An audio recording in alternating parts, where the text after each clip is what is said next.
Hey everyone, in this video we're going to be covering statistics and probability. So let's get into it. Statistics is concerned with how we handle data.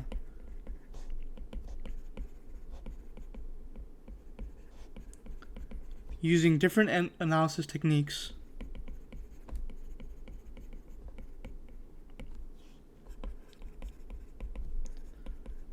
and collection methods.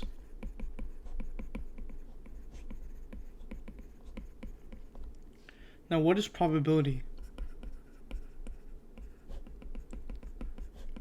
Probability, simply put, is the study of chance.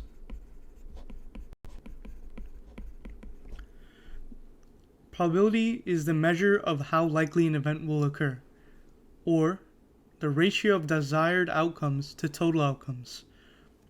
Probability and statistics are related fields. Probability is a mathematical method used for statistical analysis, and probability and statistics are interconnected branches of math that deal with analyzing the relative frequency of events. The first section that we're going to cover is descriptive statistics.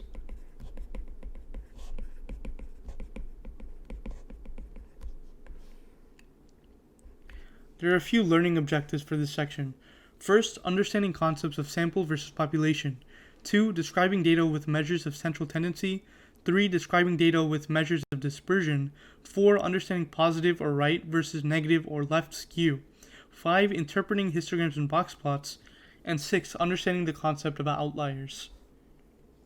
So what is descriptive statistics? It involves summarizing and organizing data to be easily understood. Unlike inferential statistics, descriptive statistics seeks to describe the data without making inferences from the sample to the whole population. We describe data in a sample. What is a sample? A sample is the selected portion of a population, often selected through a random process such as simple random sampling. A population is composed of entities, individuals, or objects of interest.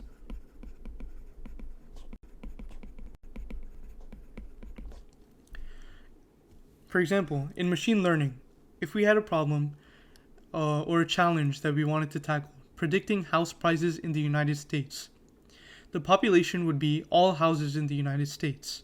But because we can't sample all the house prices in the United States, we take a sample, which is a subset of the population, which could be 1,000 recently sold houses in several key cities.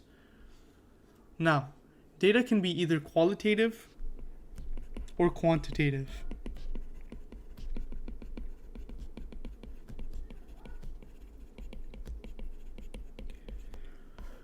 Qualitative can also be known as categorical or nominal data, and quantitative can be known as numeric data.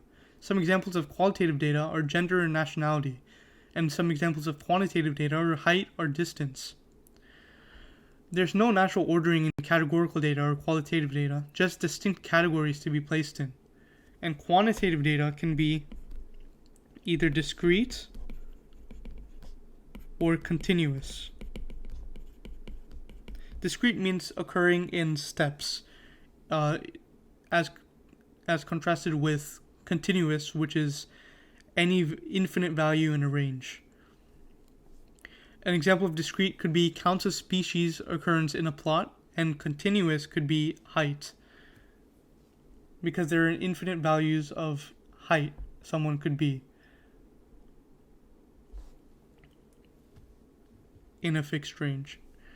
The most basic descriptive statistics include measures of central tendency, measures of dispersion, and skewness of a distribution.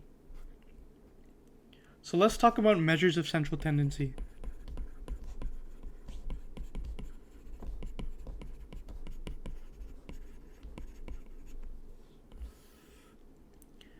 The first measure is the mean, or the average. And here is the formula for finding the average. 1 over n times the sum of all the values from 1 to n. So basically all you're doing is summing up all the values in your list and dividing them by the number of values in the list. The next measure is the median. Now, you find the median by sorting a list.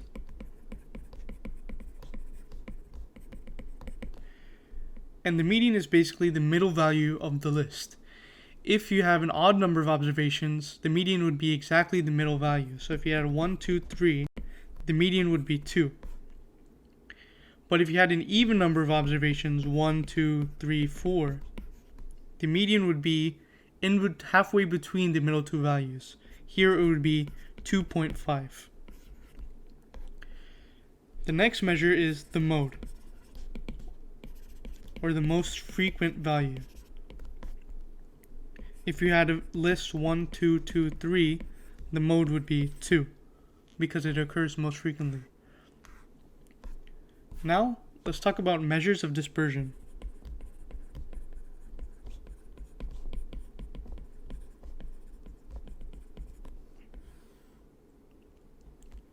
The first measure is the range, or the largest value minus the smallest.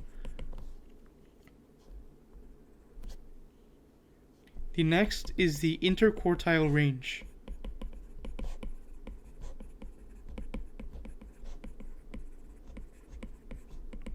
Which is the 75th percentile minus the 25th percentile. The next measure is variance, or S squared. That's how we denote it. The formula of which is 1 over n minus 1 times the sum of x, which is a value in the list of values, minus the average of the list of values squared. The next measure is standard deviation, which is just S, and as you may have figured out, it's just the square root of variance. Now you need to understand histograms. The x-axis of a histogram, a type of plot, is the quantity or category, and the y-axis is the frequency at which the quantity or category occurs. Histograms can be uniform and symmetrical, or symmetrical, bimodal and symmetrical, positively skewed, negatively skewed, bimodal and skewed right, or bimodal and skewed left. These are different types of distributions that a histogram may have. Now you need to understand what are box plots. Box plots represent a few different values: the minimum and maximum, the first quartile, median, and third quartile, and a box representing the interquartile range. You also need to know the 1.5 times IQR rule.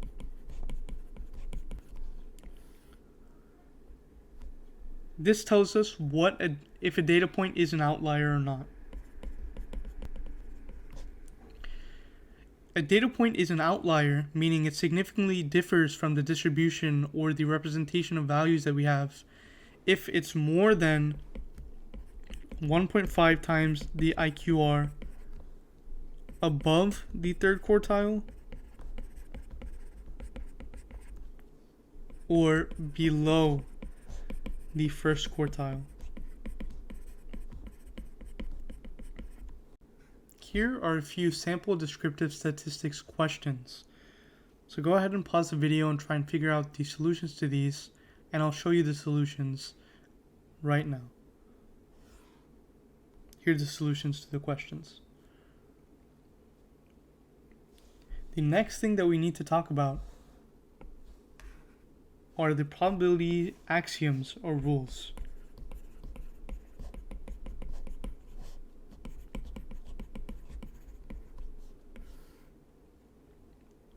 So first, let me introduce to you a deck of cards, if you're not familiar with it already. A deck of cards consists of 52 cards, half being red and half black. The red suits are hearts and diamonds, and the black suits are spades and clubs. And there's 13 cards in each suit, from ace, 2, 3, 4, 5, 6, 7, 8, 9, 10, jack, queen, and king. So 13 cards in each suit. The first probability axiom is that a probability may range from 0 to 1.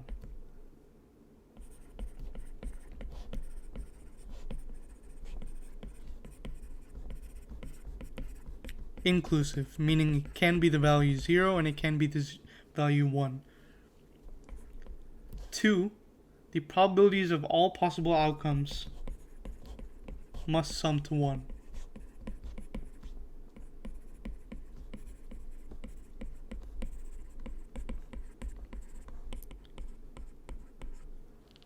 This can be written as the sum sigma of the probabilities P of all vectors AI from I0 to IN equals 1. And the third axiom is that the probability of an event plus the probability of its complement must equal 1.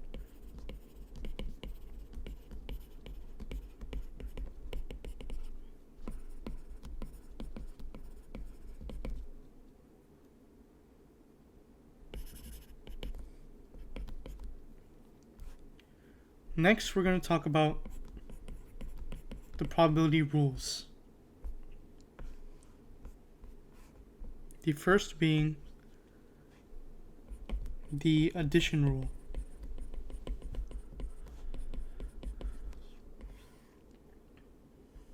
The addition rule is the probability of A or B, these are events A or B, equals the probability of A plus the probability of B minus the probability of A and B. So back to our deck of cards. Let's say we want to know that the probability of that a drawn card is either a red card, P of A, or a 7, P of B. These two events are not mutually exclusive, meaning a card can be red and a 7. We don't want to count the case where it's a red and a 7 because then we would be counting that case twice.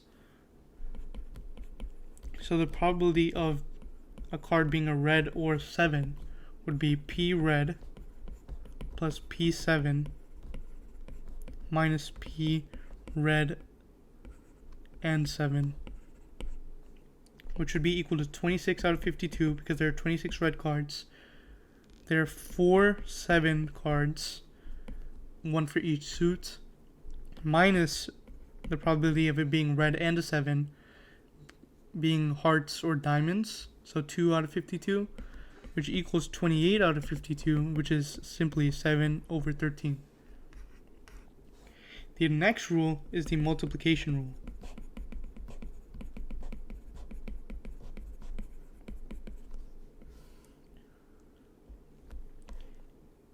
If two events are independent, then the multiplication rule states that the probability of A and B occurring are simply the probability of A times the probability of B. For example, if you had 2 rolls of dice, the probability of getting a 1 on both rolls would be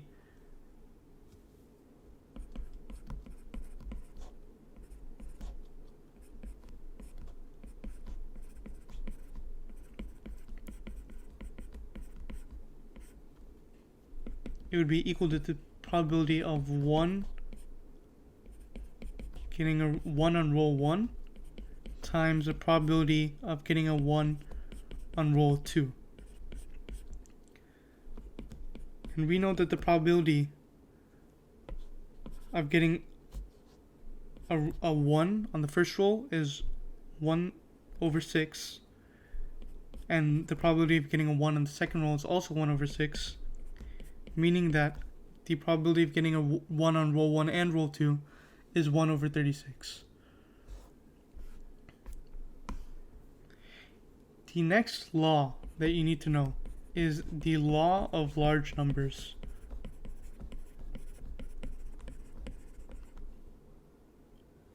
Or the law of averages. These mean the same thing. It states that as the number of trials of a random experiment increases, the empirical probability of an outcome will get closer and closer to its probability. Or, as the number of random trials increases, the expected value of the trial outcomes will approach the true population mean. For example, if we had a fair dice, sides numbered 1 through 6, the true probability of getting a 1 on any trial is 1 over 6. But with our 6 trials, 3 rolls produced a 1. What if we rolled the dice 60 times? What's the likelihood of getting 30 ones? Very, very small. 4.52 times 10 to the negative 24 to be exact. We would expect the proportion to be closer to the true probability, 1 over 6.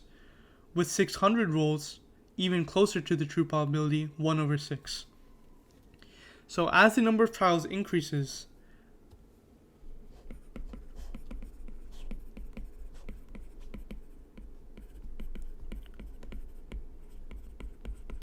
the long-term frequency based on empirical results approaches the true probability.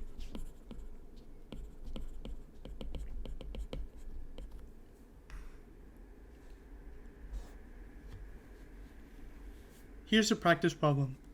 It's estimated that 40% of Santa Cruz residents visit the beach boardwalk in a given year. 3 Santa Cruz residents are selected at random. What's the likelihood that all 3 residents visited the beach boardwalk last year? If you didn't catch that, go ahead and replay the video to find what the practice problem is. Here's the solution.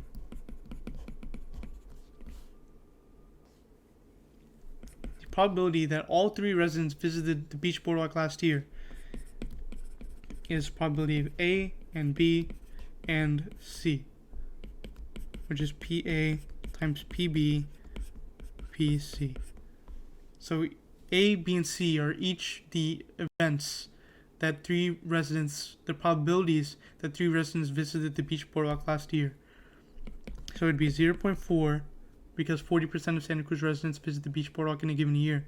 So 0.4 times 0.4 times 0.4, which is 0.064.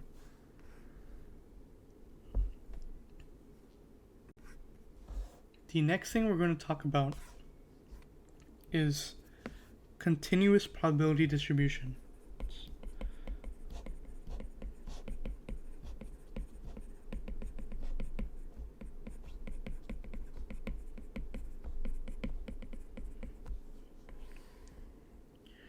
A probability distribution in which the random variable x can take on any value is continuous.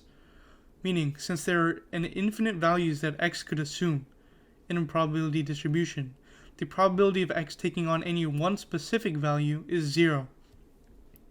Therefore, we often speak in ranges of values, meaning p of x, instead of p of x being equal to 1.3, we say the probability of p of x being more than 0 in a range is equal to 0.50%.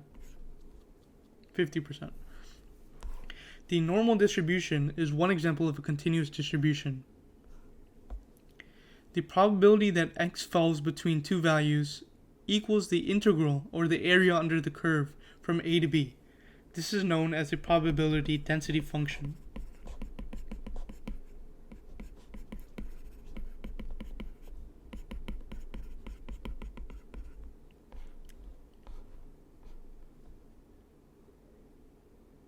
So, given a function that tells you what the probability of a certain value is, that's the probability distribution.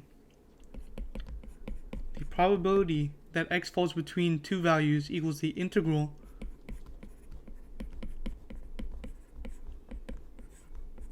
the squiggly line, which is the area under the curve, f of x from A to B.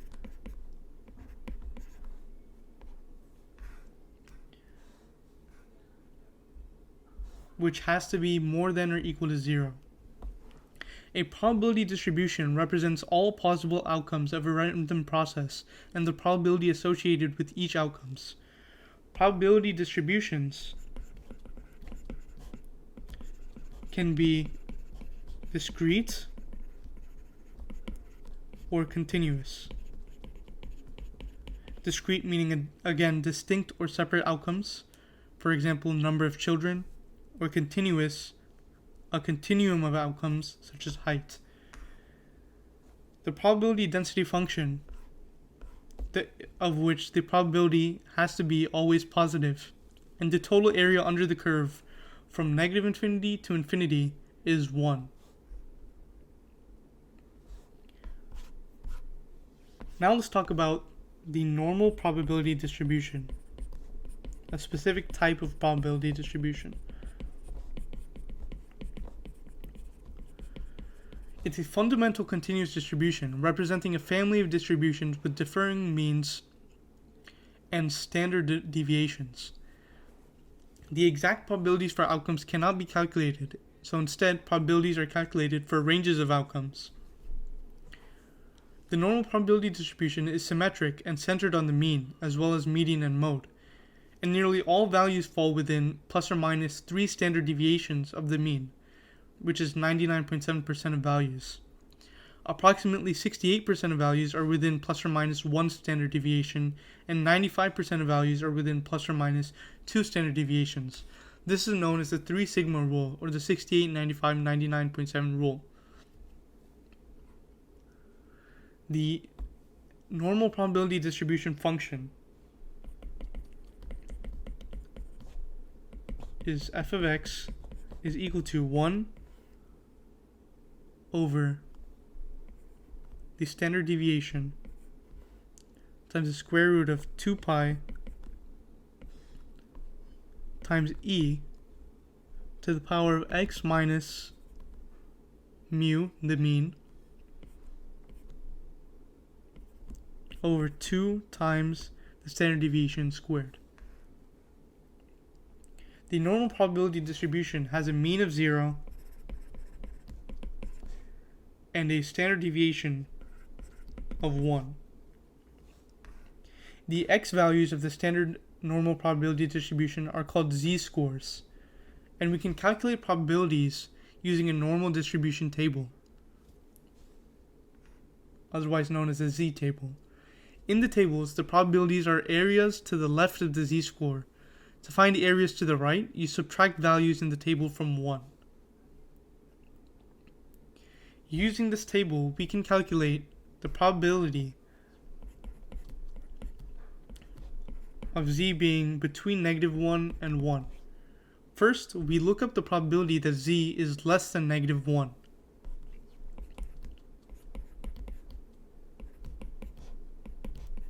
Which is 0.1587. And because the normal distribution is symmetric, we also know that the probability of z being more than 1 is also 0.1587. To calculate the probability that falls between 1 and -1,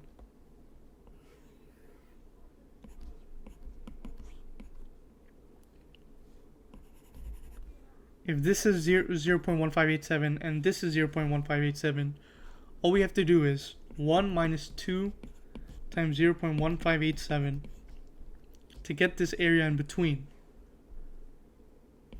which is 0.6826, which follows the 3 sigma rule that we stated earlier, which is that 68% of values are within plus or minus 1 standard deviation.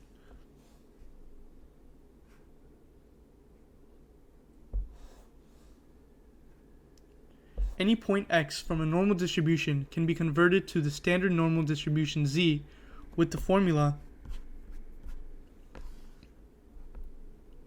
z equals x minus mu over standard deviation, mu being the mean and sigma being the standard deviation. And you convert it back to the population by doing x equals z times the standard deviation plus the mean. So here's an example problem.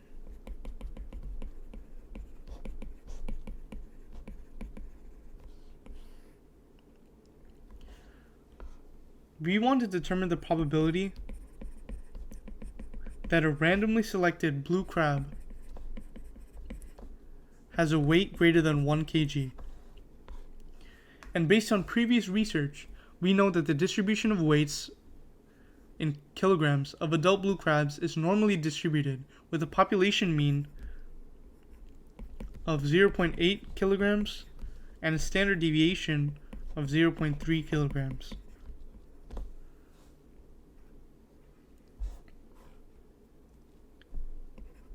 Since the z-score is just x minus the mean over the standard deviation, we know that the z-score is 1 minus 0.8 over 0.3, which is equal to 0.66 repeating. Looking in the z-table to determine the probability that the z-score is more than 0.667, let's say, 6667, is roughly 1 minus 0.748, which is equal to 0.252. Therefore, we conclude that the likelihood that a randomly selected adult blue crab weighs more than 1 kg is roughly 25.2%, which is the area shaded in blue.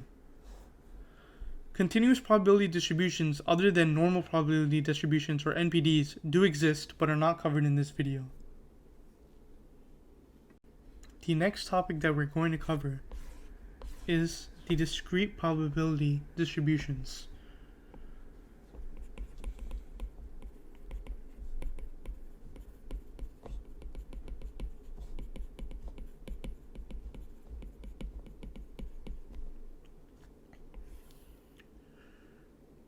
Discrete probability distributions describe a probability distribution of a random variable x, in which x can only take on discrete integer values. For example, the number of earthquakes x in the US, which are 7.5 on the Richter scale or higher in a given year. Where we have the number of earthquakes being discretely 0, 1, or 2, again higher than 7.5, and the probability of which are 0.5, 0.4, and 0.1. A specific type of discrete probability distribution is known as the binomial probability distribution.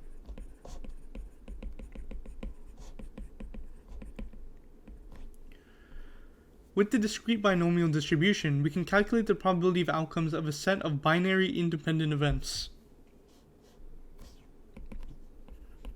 Binary independent events, such as success and failure, yes or no, presence or absence, correct or incorrect, etc. Each trial must be independent.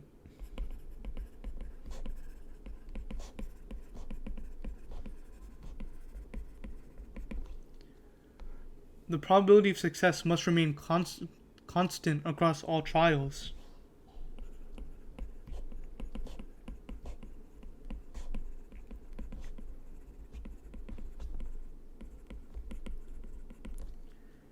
For example, if you flip a coin 4 times, what's the probability of getting 3 heads? We know that each combination is equally likely, since it's a regular coin and the probability of getting heads and tails are the same. 4 outcomes contain 3 heads, meaning 4 outcomes of flipping a coin 4 times contain 3 heads. So there is a 4 over 16, or 1 over 4 chance of getting exactly 3 heads. If the number of trials is small enough, the math isn't too bad. But when it's too large, we can use the binomial distribution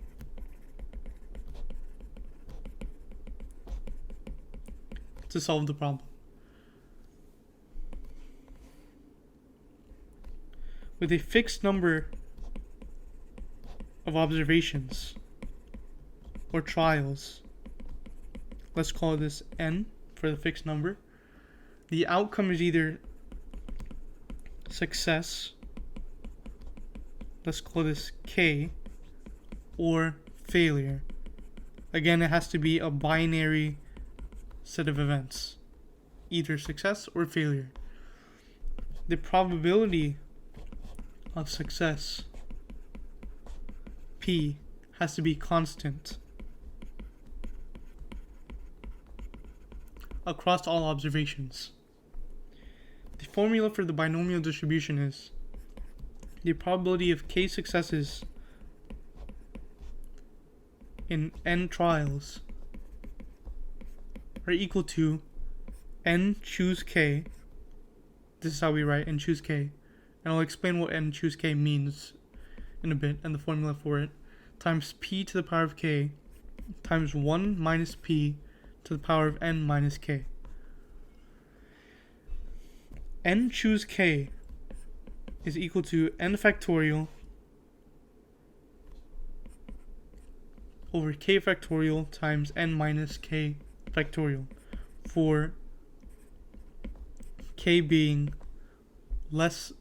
more than or equal to 0 and less than or equal to n.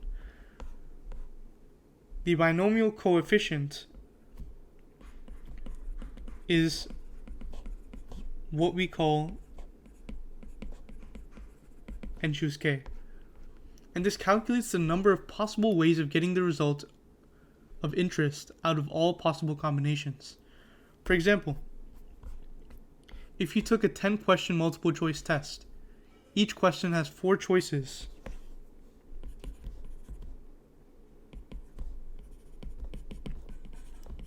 Ten questions, multiple choice, 4 choices, and you guess randomly on each question. What is the probability of getting exactly 7 questions correct?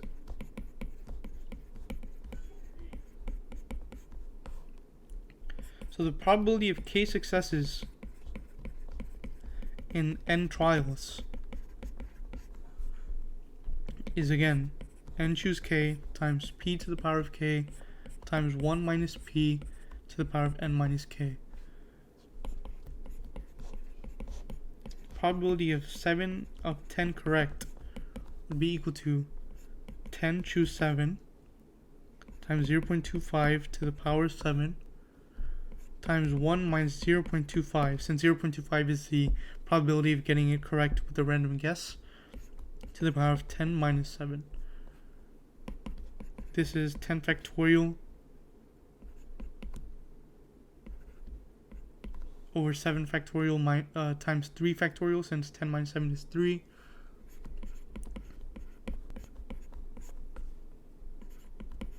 Simplified down like this. We can basically divide the 10 factorial, which is 10 times 9 times 8, so on, down to 1, and 7, which is 7 times 6 times 5, down to 1. We can divide the 7 factorial out of the 10 factorial, leaving it to be 8 times 9 times 10 over 3 factorial, which is 3 times 2 times 1.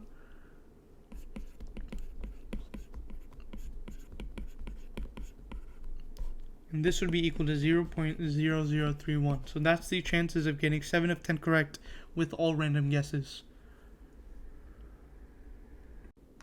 The next subject that we're going to talk about is the types of probabilities.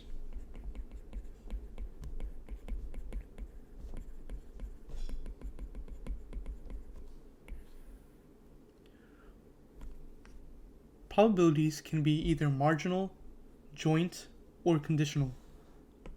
First, let's cover marginal probability.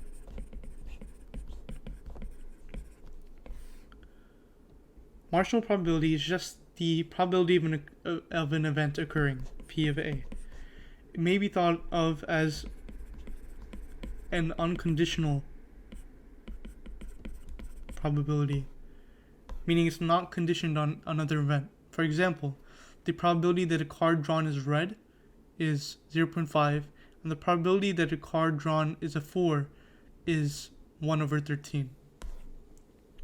The next type of probability is the joint probability.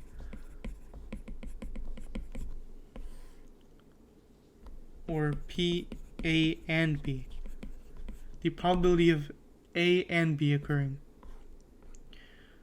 It's the probability of the intersection of two or more events and can also be written P, A, intersection B. For example, the probability that a car is 4 and red is 2 over 52 because there are two possible red cards that can be 4s over 52 total cards, which is 1 over 26, the 4 of hearts and the 4 of diamonds. The next kind of probability is the conditional probability, written like this: PA given B. It's the probability of event occurring given that B occurs. For example, given that you drew a red card, what's the probability that it's a 4? The answer is 2 over 26 or 1 over 13. So how do you manipulate among joint, conditional, and marginal probabilities? Well, here's the formula to find A given B. It's just the probability of A given B is equal to the probability of A and B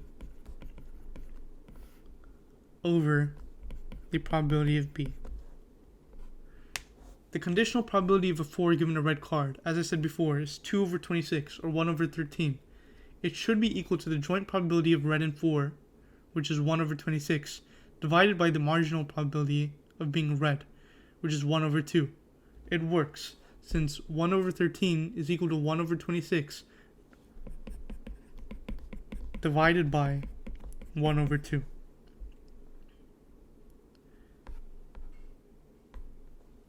Now, let's cover the Bayes theorem.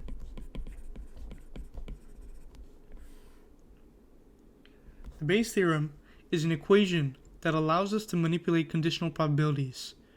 For two events A and B, the theorem lets us go from P, the probability of B given A, to the probability of A given B, if we know the marginal probabilities of the outcomes of A and the probability of B given the outcomes of A.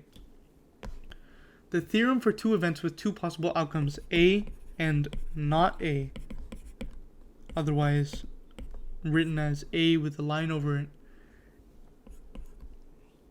given those two events, the Bayes theorem states that the probability of A given B is equal to the probability of B given A times the probability of A occurring over the probability of B given A times the probability of A plus the probability of B given not A times the probability of not A. So let's assume that we know that 1% of women over the age of 40 have breast cancer. Here's an example of the Bayes theorem in action. Let's write this as probability of cancer is equal to 0.01. Let's assume that 90% of women who have breast cancer will test positive for breast cancer in a mammogram. So the probability of having a positive test given you have cancer is equal to 0.9,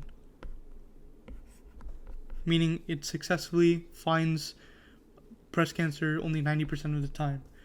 And let's assume that 8% of women that do not have cancer will also test positive.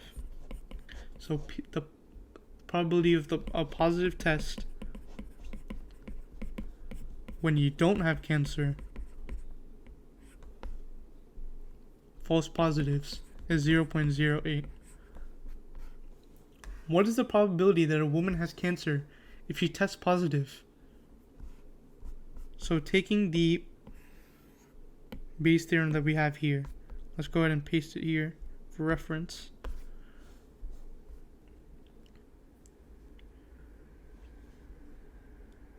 We know that PA is probability of cancer.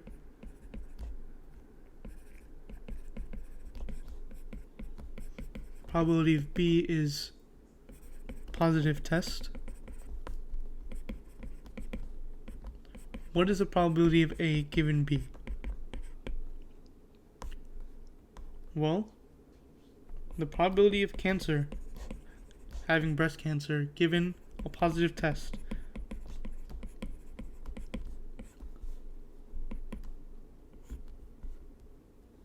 is 0.9 times 0.01 over 0.9 times 0.01 plus 0.08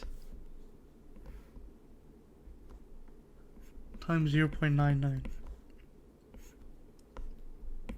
Hopefully you can see how we used the Bayes theorem and these values to get this. And the answer is 0.10. The next topic that we'll be talking about is sampling and the central limit theorem.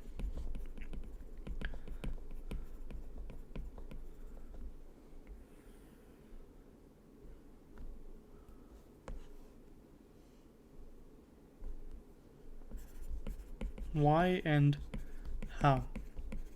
Why do we sample and how do we sample? Studying a whole population is cumbersome and expensive.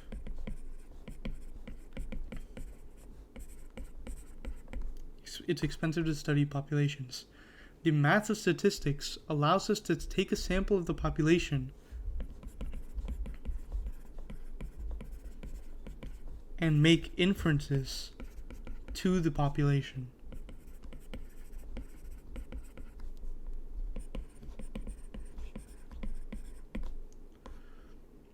Simple random sampling is core to much of data collection and analysis.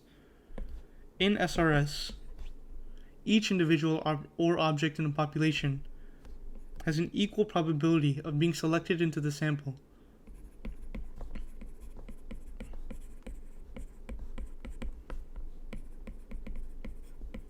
When we're choosing our sample out of the population. The first step is to define the population of concern, otherwise known as the sampling frame. Individuals or objects are selected through a random process from this population, often using a random number generator. Other methods of sampling include systematic random sampling, cluster sampling, and stratified random sampling. Now let's talk about sampling error and sampling distribution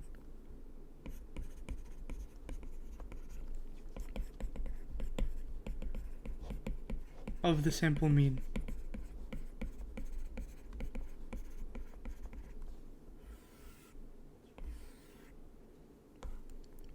Because we sample at random, the distribution of each sample we collect will differ from the population and each other due to the random processes of sampling. Our samples will not exactly mimic our population of concern, and the difference between a sample statistic, the mean, x, and the true population parameter is called the sampling error. The difference between a sample statistic, the mean, and the true population parameter is called the sampling error. We can develop a sampling distribution of the sampling means to see the distribution of means of multiple samples. For example, from a population of students, we can sample 50 students and ask them their age. Our first sample gives us a mean of 25.1. We then repeat this 99 more times, 100 different samples, each with a sample size of 50. We can then develop a histogram of the sample means. This is called the sampling distribution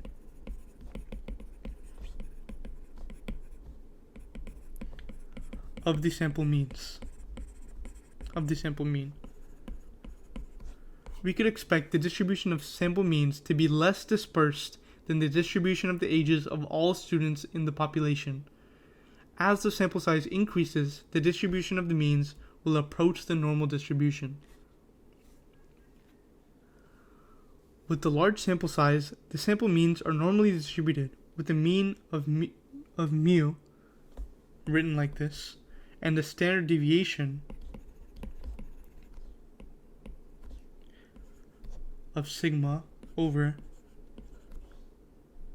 n.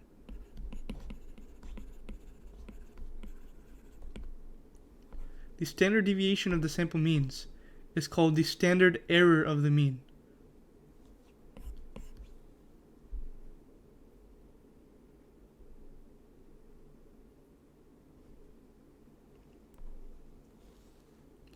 In statistical notation,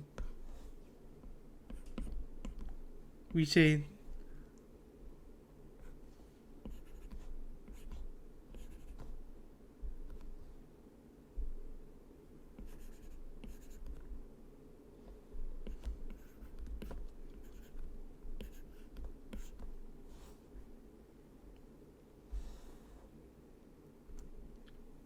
this is the statistical notation of saying that with a large sample size, the sample means are normally distributed with a mean of mu and a standard deviation of sigma over square root n.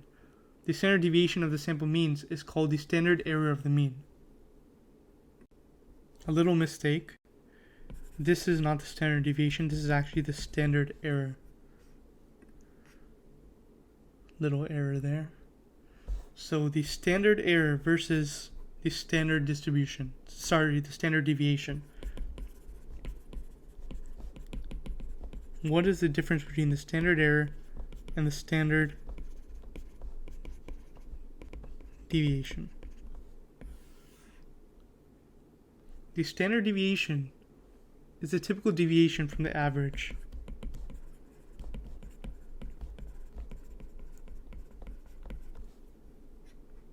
It doesn't depend on random sampling. The standard error is a typical deviation from the expected value in a random sample.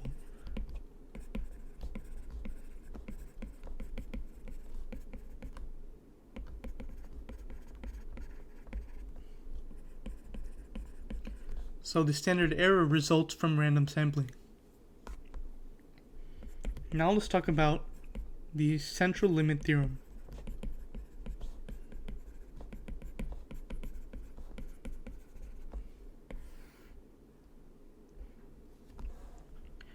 As the sample size increases, the sampling distribution of the sample mean x with a line over it, concentrates more and more around mu, the population mean. The shape of the distribution also gets closer and closer to the normal distribution as the sample size n increases. The figure here shows a histogram of our student population. For demonstration, since we typically don't know the exact distribution of a population, this is just for demonstration, this figure here. This population has a mean mu of 2.25 and a standard deviation of 3.93. From this population, let's randomly select a sample of size 2, n equals 2, and calculate an average x. Then let's repeat this 1,000 times and make a histogram of the 1,000 sample means. As you can see in the red histogram, sample size n equals 2, the dispersion of the distribution of the sample means is less than the parent population, a greater concentration of values around the mean. That's what it means for the dispersion of the distribution of the sample means is less than the parent population, which means that a greater concentration of values is around the mean. The mean of the previous distribution is 2.31 with a standard deviation of 2.79. Let's repeat this with sample sizes of 5, 20, and 100 with the histograms here. You'll see that as the sample size increases, the distribution gets increasingly narrow and increasingly approaches a normal distribution. This is the central limit theorem.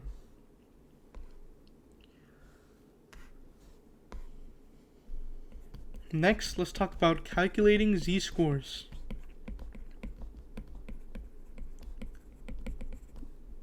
With the sampling distribution of the sample means.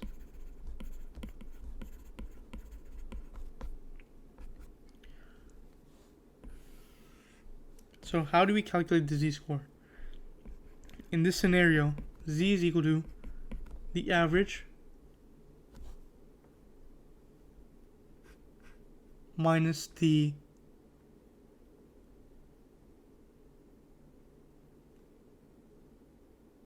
population mean over the standard deviation divided by the square root of n. So the formula to calculate the z-score based on the sample mean is this. The z-score of a sample mean equals the sample mean minus the population mean, all divided by the standard error of the sample mean. When dealing with sampling and therefore sampling error, you need to use the standard error in your z calculations. For example, let's say we have a production process that produces long-lasting light bulbs. The average lifespan of the bulbs is 1500 hours with a population standard deviation of 300 hours. So 1. We select 100 light bulbs at random.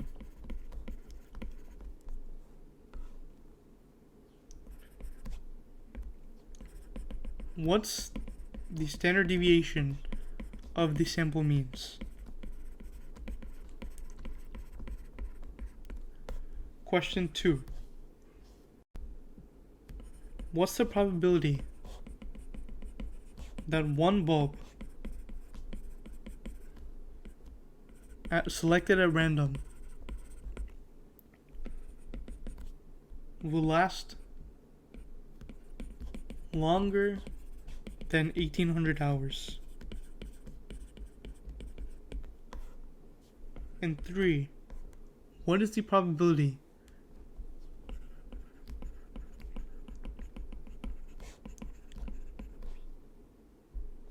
that the average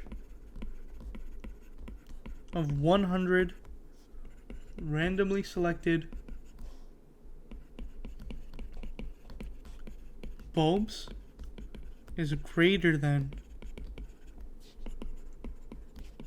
1800 hours?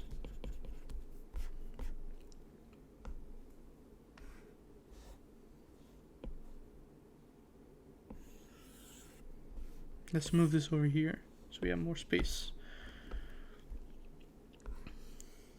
Solutions.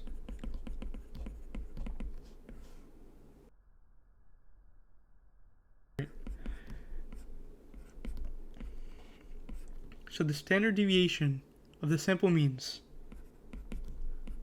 is equal to the standard error,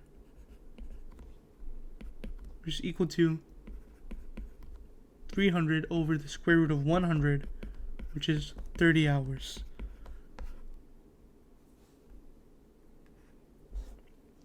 Two, the probability that one bulb at random will last longer than 1800 hours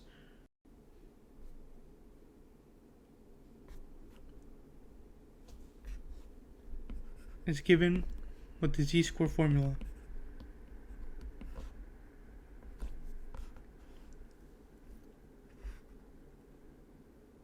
The sample mean minus the population mean over the standard deviation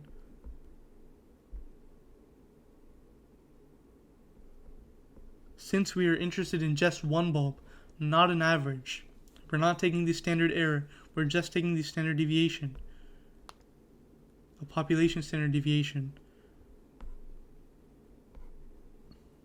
is 1800 minus 1500 over 300, which is equal to 1. And referring to our z table, we know that the probability of z being more than 1 is equal to 1 minus 0.8413 is equal to 0.1587 or 15.9%. For question 3, since we are interested in the average, we use this z-score formula.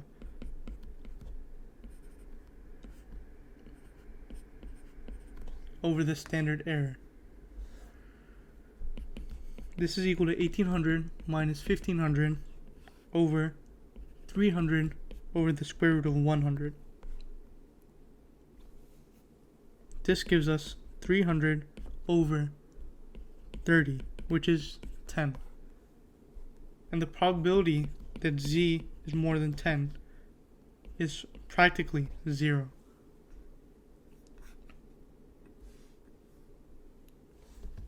Now, here are some sample problems. Go ahead and try and solve these yourself. Pause the video and I'll show you the solutions in a few seconds. Here are the solutions. And that's all for statistics and probability. In the next video, we'll be covering calculus and a little bit of multivariable calculus. Thanks for watching. See you in the next one. Cheers.